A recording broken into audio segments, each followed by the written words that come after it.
জান্নাত জাহান্নামের বিদ্যমান থাকার দলিল। জান্নাত ও দোজখ যে বর্তমান বিদ্যমান আছে তার দলিল হল মহান আল্লাহর ঘোষণা। কোরআন শরীফে বহু স্থানে শব্দযোগ ইমানদার জান্নাতে আর কাফের জাহান্নামে চিরস্থায়ী হবে একথা প্রতিষ্ঠিত হয়েছে।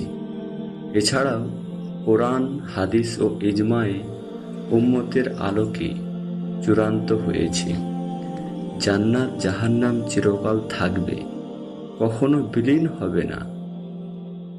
সেখানকার পূর্ণ পরিষ্কার ও শাস্তি চিরস্থায়ী হবে। ইমানদার জান্নাতে আর কাফের জাহান্নামে চিরস্থায়ী হবে। আর জান্নাতের পুরুষের সেবিকাগণ তথা আয়তলোচন সৌন্দর্যময় হুরেরাও জান্নাতে চিরস্থায়ী হবে, কখনো তাদের মৃত্যু ঘটবে না। এটা আহলে হকের একটি আকীদা, আর এটা কালামুল্লাহ শরীফের মধ্যে সর্বমোট 4 বার সুন্দরী লাসময়ী হুরেদের কথা বর্ণনা হয়েছে।